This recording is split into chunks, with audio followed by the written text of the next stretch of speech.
कि 19 साल की उम्र में जब मैं अपने शहीद पिताजी के टुकड़े घर लाई तो मैं नाराज थी इस देश से।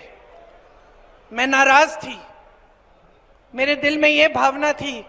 मैंने अपने पिता को भेजा, तुम्हारा काम था सुरक्षित रखना। प्रियंका गांधी जी ने गुस्से में प्रधानमंत्री मोदी जी को खूब सुनाया। अब ये गुस्सा आना तो लाजमी है जब देश के नागरिक होने के नाते पिछले 10 से 12 दिन से जो प्रधानमंत्री जी के हम भाषण रिसीव करते हैं वो सुनकर के हमें गुस्सा आ जाता है, तो वो तो फिर भी प्रियंका गांधी जी हैं। She is in political power. पर आज इस वीडियो को मैं एक राजनीतिक चश्मे से नहीं देखना चाहती और आपसे भी यही अनुरोध करती हूँ। उसका कारण क्या है, बहुत ही इंटेंस है। बने रहिए, वीडियो में मालूम चल जाएगा। नमस्ते जी, सत श्री अकाल, अस्सलामु अलैकुम। मैं निधि शर्मा इंडिया से, और एक बेटी होने के नाते मैं इनका दुख समझती हूँ कि जब इन्होंने तिरंगे में लिपटे हुए अपने पिताजी को रिसीव किया होगा, कितनी पीड़ा, अनबिलीवेबल पेन इनको हुआ होगा जिसे आज तक इन्होंने एक्सप्रेस नहीं किया है। पर मध्य प्रदेश मुरैना के इस स्पीच में उन्होंने अपने जज्बात जो पिछले कई सालों से दबा कर रखे हुए थे वो बयां कर दिए हैं। उसी को सुनने के लिए आज हम यहाँ एकत्रित हुए हैं और हमारे देश में वो सेना के नौजवान जो हमारे लिए बॉर्डर्स पर खड़े रहते हैं वो शहीद होते हैं। उनकी फैमिली मेंबर्स को क्या फील होता होगा। अरे हर वो इंसान जिसका परिजन देश की लड़ाई लड़ते मर गया, उसको कैसा महसूस होता होगा, वो हमको प्रियंका जी आज बताएंगी। I don't have much to say, बस सत्यमेव जयते कह करके इस वीडियो की शुरुआत करना चाहूंगी। ये बात समझ लीजिए भाई और बहनों, आपके दिलों में इस देश के लिए कुछ प्रेम होगा कि आप अपने बच्चों को सरहद पे भेजते हैं। डेफिनेटली एक भावना होगी देशभक्ति की, नौटंकी की नहीं जो आपके सामने ये लोग दिखाते हैं, नौटंकी की नहीं, असली देशभक्ति की भावना। मैं ज्यादा इन चीजों के बारे में बात नहीं करती, लेकिन मैं आपको बता सकती हूं कि 19 साल की उम्र में जब मैं अपने शहीद पिताजी के टुकड़े घर लाई तो मैं नाराज थी इस देश से। मैं नाराज थी, मेरे दिल में यह भावना थी। मैंने अपने पिता को भेजा, तुम्हारा काम था सुरक्षित रखना। मैंने अपने पिता को हिफाजत से तुम्हारे पास भेजा और तुमने ये टुकड़े लौटा दिए मुझे, और वो टुकड़े इस झंडे में लपेटे हुए थे, देश के झंडे में। मैं नाराज थी। मैं समझती हूं शहादत की का क्या मतलब है। जैसे आई एम टच्ड। आज मैं 52 साल की हूं, आज मैं 52 साल की हूं। पहली बार मैंने ये चीज सार्वजनिक ऐसे मंच पे कही है, लेकिन वो जो नाराजगी थी मेरी, आस्ते आस्ते मैं समझी कि उस तरह की जो नाराजगी होती है वो सिर्फ उससे होती है जिससे प्रेम करते हैं हम। मेरे देश के लिए मेरे दिल में कितना प्रेम है, मैं कैसे समझाऊं। जब मोदी जी मंच पे खड़े होकर मेरे पिता को देशद्रोही बोलते हैं, जब मोदी जी कहते हैं कि मेरे पिताजी ने कोई कानून बदल दिया अपनी मां से विरासत लेने के लिए, तो मेरे दिल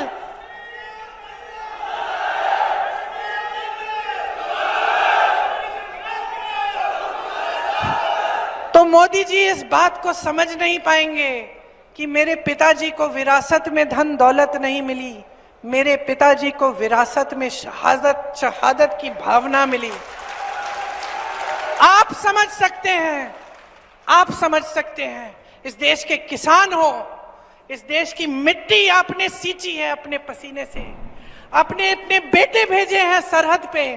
जब आपके बेटे शहीद होते हैं इस देश के लिए तो मैं जानती हूं कि आपके दिल में क्या भावना है, क्योंकि वही भावना मेरे दिल में है। जो पुलवामा के शहीद हैं, जब वो हुआ, पुलवामा का हुआ, उनमें से कुछ परिवार यूपी के थे।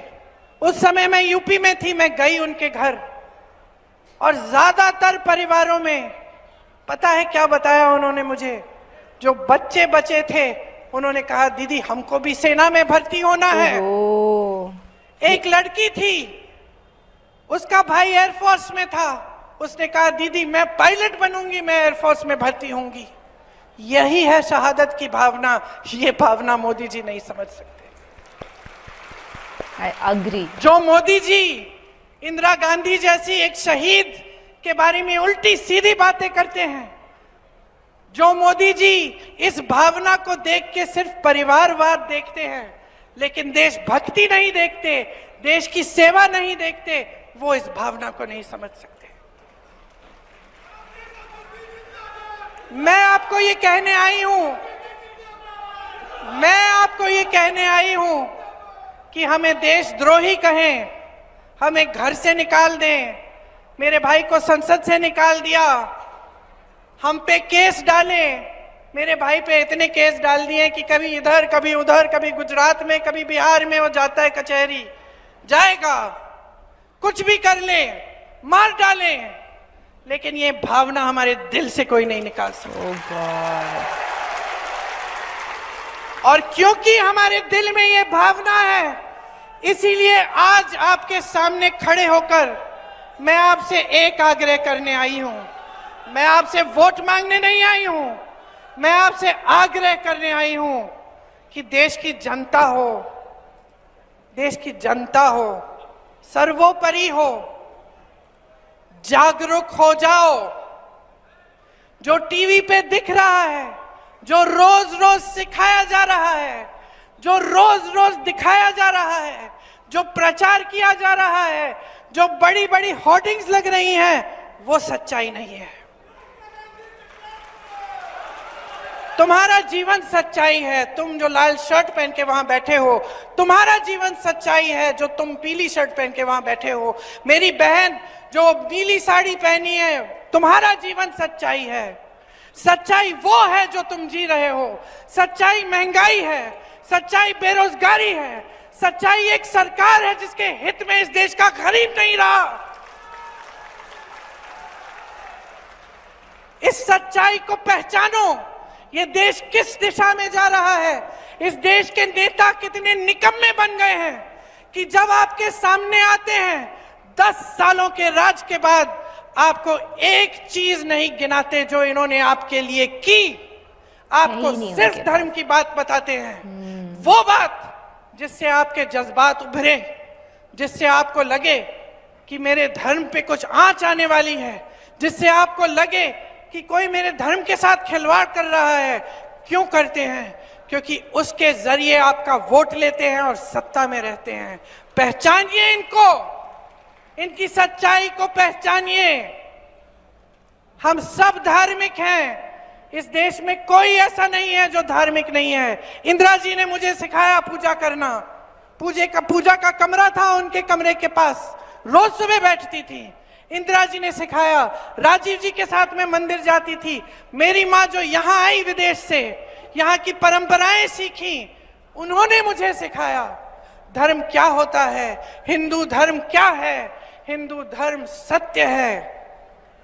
ये देश, इस देश का आधार सत्यमेव जयते है। Exactly, I totally agree with this mentality कि ये सरकार डिवाइड एंड रूल पॉलिसी को तो बहुत ही ग्रिप बना करके पकड़े हुए है। ऐसे हिंदू मुस्लिम डिवाइड करके वोट बैंक इतना स्ट्रॉन्ग कर लिया है इन लोगों ने अपना कि भरोसा नहीं इस बार भी वापस वही पावर में आ जाए। तो ईवीएम मशीन, ईडी सब इनकी मदद करते हैं। और प्रियंका गांधी जी भी हमारी तरह एक बेटी हैं और इनकी पीड़ा असहनीय हुई होगी जब राजीव गांधी जी का शव तिरंगे में लिपटा हुआ इन्होंने टुकड़ों टुकड़ों में रिसीव करा।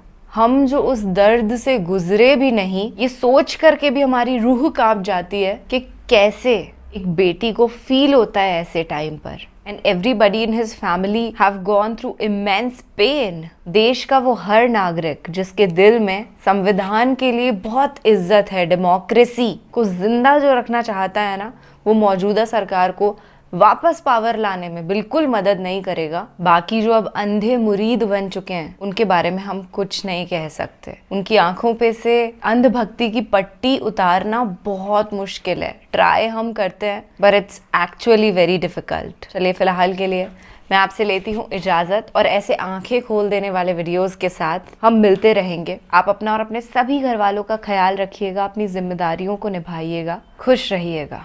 सत्यमेव जयते। जय हिंद।